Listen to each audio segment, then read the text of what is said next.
Hello, my lovely viewers. Hoping that you're all doing great and you're okay. Yeah, I'm good too. Back here to share with you something a bit sensible. Sensitive, you might call it, but I don't know. Anyways, today I'll be discussing or showing you the two ways and how to know your partner really well.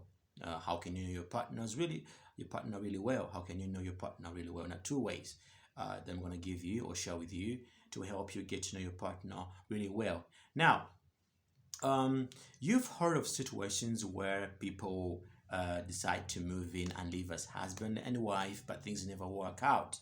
Or maybe you, right there with your girlfriend, with your wife, with your husband, you might have faced this, or you've heard people wedding, like they go to church, they go to the mosque, whatever, they marry each other, they wed, it's just what to mean, and then they start living like husband and wife. Now, these people maybe before they did this, they were living, maybe each other was living maybe in their own houses, their own house. They used to just visit each other, hang out, and all that. But now they decide to wait and then live together as husband and wife. But later, problems try to come up. How? There are habits that they tend to discover about each other that they never knew. For example, the common habits like sleeping too much, being lazy, eating too much. Now you're like, I never knew you eat a lot. Oh, well, I do. Now you know. I never knew that you are such a lazy guy. Now you know. I never knew that you really, are the kind of person that is this and that. Oh, you didn't know? Now you do, dear. Now you know. So deal with it. Now, we've got to avoid all that. We've got to avoid all that, and the only way we have to do that is by one, your partner opening up to you about who they are. Let them tell you frankly, hey, you know what, by the way, I like food, I like to eat. Yeah. Oh, by the way, I snore at night. Oh, by the way, when I dream at night, or while I dream at night, I tend to be verbal. I verbally dream. So when you hear me dreaming verbally, don't be surprised. When you see me eating a lot, don't be surprised. When you see me sleeping too much, don't be surprised. When you see me eating a lot, or like in love with food, do not be surprised. When you see me doing this and that and that and that, don't be surprised, because that's what I am. Now, that prepares prepares your partner psychologically, then they get to know the kind of person that they are dealing with. Second one is simply, um, cohabiting. Cohabiting is where you lovers move in and live together. Either the guy moves to the girl's house or the girl comes to the guy's house. You start living together, but under some conditions that you put some boundaries for each other. For example, like, okay, we shall do whatever a husband and wife does, but A, B, C, D won't be done.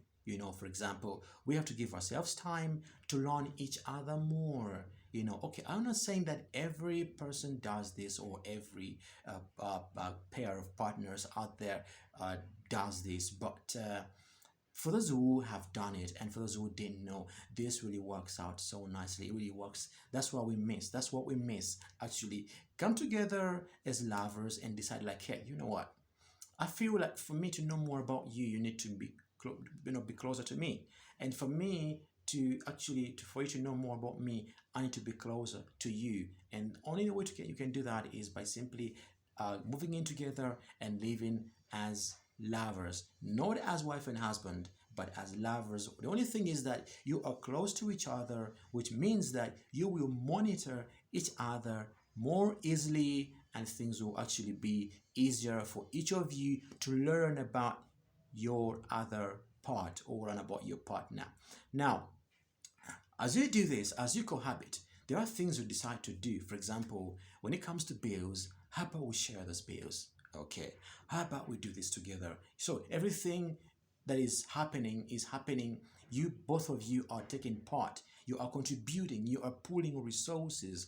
Now, that is the way you are actually trying to check yourselves out and see whether you can be a very good wife or a very good husband. More of working for qualifications. Can she qualify to be a good wife? Can he qualify to be a good husband? Now, as that happens, trust me or not, this time is gonna come for you to actually start living like now you say, okay, now it's been 5 years, it's been 2 years, it's been 1 year, it's been a month, 2 months for us to live together. And I think now I know you more, I know you better, and so do you to me. So now I think we better now decide and live as husband and wife. However, as you do this, you have every right to call it off. Because remember, when you were coming into this, it was sort of an agreement that you made, which means that there's nothing binding you much tighter to each other. Like, hey, now that you are with me, you're going nowhere. You ain't going nowhere, and I ain't going nowhere. No. When things don't work out the way you expected, it's okay. You can have a peaceful sit down and talk to each other like, hey, you know what?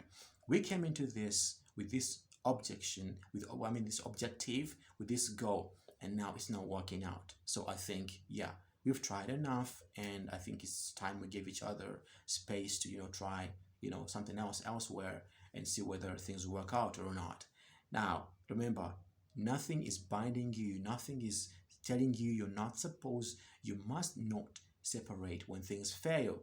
No, remember, you are into this as a way of measuring each other's strengths, trying to discover each other's areas of weakness and all that. Now, once that happens and you succeed in that, boom, then you can be qualified husband and wife. But if things don't work out, hey, it's okay to call it off. It's okay. But do not think that you're going to pick this person and decide to move in together and miss a thing about them. There's going to be something a bit unusual. For example, I never knew that she snores. I never knew that while she dreams at night, she talks. I never knew that he eats a lot. I never knew that he's a lazy guy. All that is going to erupt. But if you cohabit, you're going to learn about each other's ways of life, how you live, and you discover almost everything in that kind of way. And when you decide to live like husband and wife, I'm telling you, things are going to be very easy for you. So if you want to know your partner really well, what you're going to do, let your partner open up frankly to you. This is who I am, this is what I am, and all that. Something's going to happen to him. Let him open up to you frankly. Then that way you will have known the kind of person that you are dealing with. The other one is cohabiting, where I've said that you live together but under some kind of like a contract, like, hey, we are together but we are trying to know about each other more, while being closer to each other. But doesn't mean that we are actually, it's a must for us not to break up or whatever in case anything happens or in case things don't work out. Hey, you are there to just learn about each other's areas of strength, weaknesses, get to know about these habits that you feel you should not know about in the time to come. Yeah, so do those two, and then things will be okay with you.